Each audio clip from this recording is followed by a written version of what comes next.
Money FM 89.3, best of breakfast.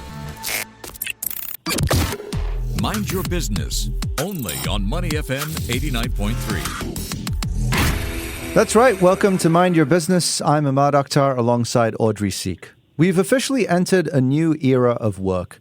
It's now all about AI that's no longer just answering your questions, but taking your meeting notes, organizing your files, and even helping your team execute tasks.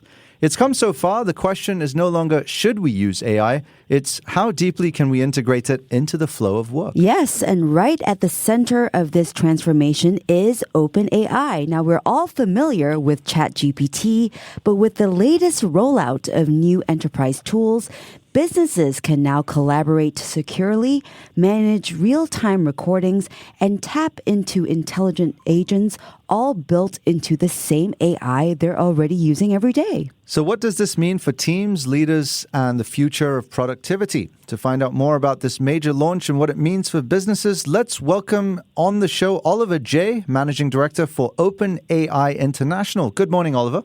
Good morning, you all. Thanks for having me. It's great to have you on. First things first, Oliver, congratulations on this exciting new launch, plus a new milestone for OpenAI I'd like to start with as well.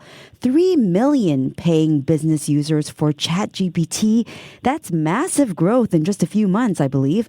So let's start with what's fueling this demand and what's the real driver behind the surge in enterprise adoption, you think? Absolutely. So, we're really happy about the growth.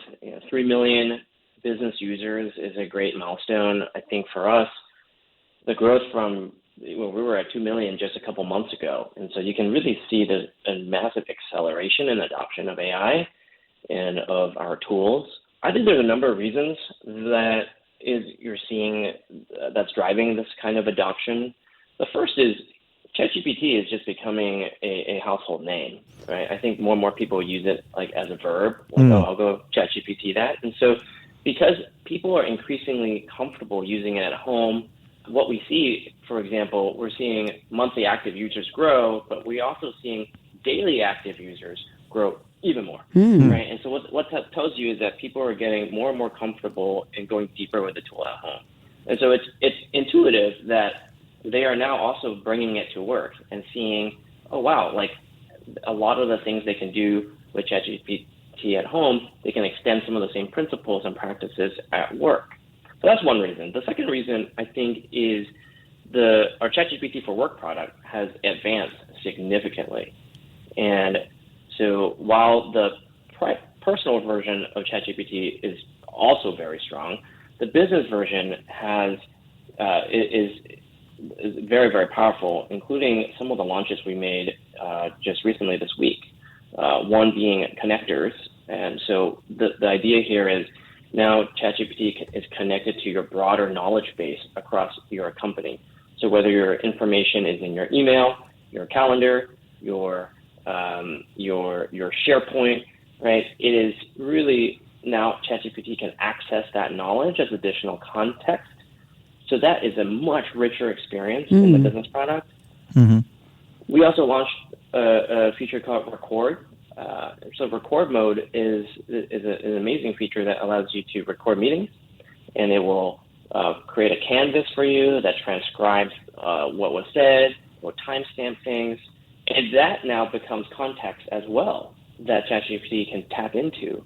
So a conversation you've had 2 months ago, 2 years ago, ChatGPT can tap into it and has that context and bring that forward.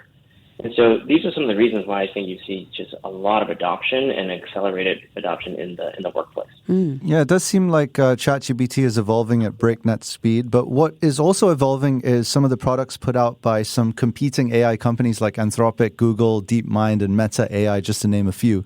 So how does OpenAI view those companies? What sets them apart in this crowded space, you think?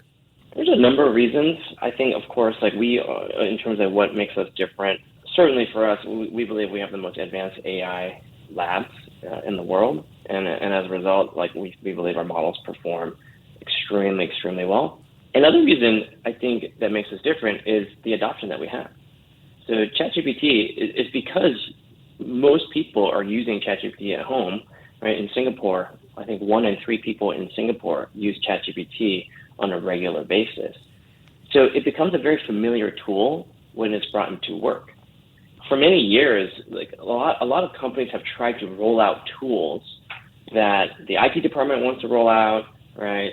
But what happens is the adoption is low because people aren't used to it. There's a new user interface. You need training. You have to go to like sessions, right? We provide sessions and training sessions as well for enterprises. But what we find is by the time we show up in an organization, a lot of the employees are already using ChatGPT at work. They're very familiar with the tool. And so adoption is a big differentiation for us. You know, for a company, you can have confidence knowing that if you select ChatGPT for work, people will actually use it and get the value from it. And I think that's a very, very big differentiator for this knowledge economy. With AI doing so much of the heavy lifting these days, how do we make sure that people don't lose their edge? Is there a risk we become too reliant and start to lose that creative spark or learning curve? I love how you phrased it. I think you phrased it as, you know, how do you make sure people don't lose their edge? And the feedback that we've gotten from being in the market for the last couple of years is that tools like ChatGPT precisely gives people the edge. And the reason why is because so much of our work and we've gotten used to is so mundane and it's repetitive, right? And you're wasting a lot of time. So I think about how many, like we've been using these connectors internally for a couple months, right? I can't remember the days because they're pretty painful when you're like trying to find information. You're like, you have to search in your inbox, you have to search in your files, you have to, you know, go on Microsoft Teams and ask people, hey, who's got the latest file, what's going on, right? That's like all wasted time.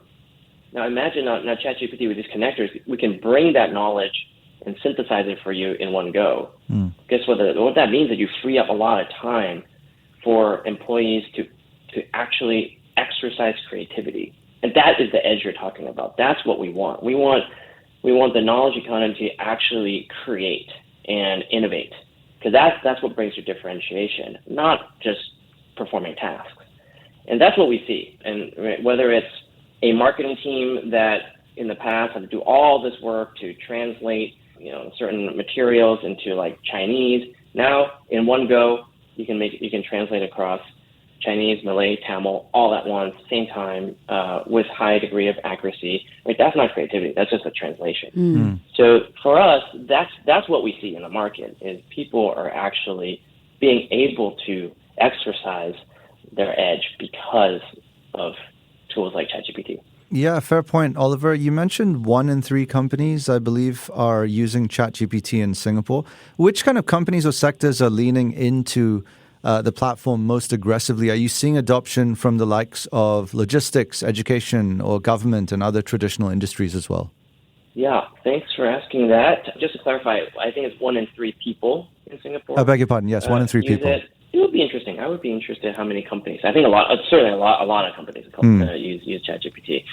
One thing that's interesting about AI is that it's really being adopted universally, like across geographies, across industries. And so certainly we see great traction in the tech industry. You know, Grab is a great example. C Group is a great example there. We see this being adopted in larger enterprises like Singapore Airlines.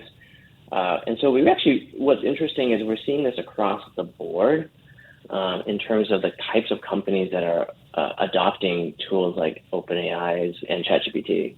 And Oliver, I also want to talk about privacy and security now. You know, understandably, some businesses really worry about uploading sensitive data into AI tools. How does OpenAI tackle these privacy concerns? What reassurances can you offer there? Yeah, so look, for us, security is something we earn, and it's something that is built into everything that we offer. The business data on ChatGPT team and enterprise is not used to train our models, and that's a policy we've had from the beginning. And for example, like the connectors that we launched this week, these connectors are launched, they respect your existing permissions. So a user can only access what they already have access to.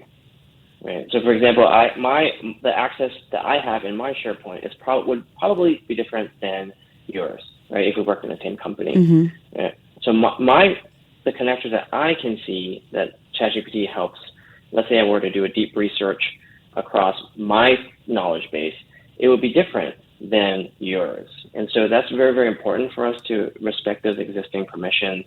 And then our enterprise product in particular also has a tremendous number of administrative controls, like single sign-on, to make sure that the data is managed securely. So this is something that we've gotten a lot of financial institutions comfortable. And to me, that's in my head is always like, all right, if banks are comfortable, then other companies should be feeling very comfortable as well.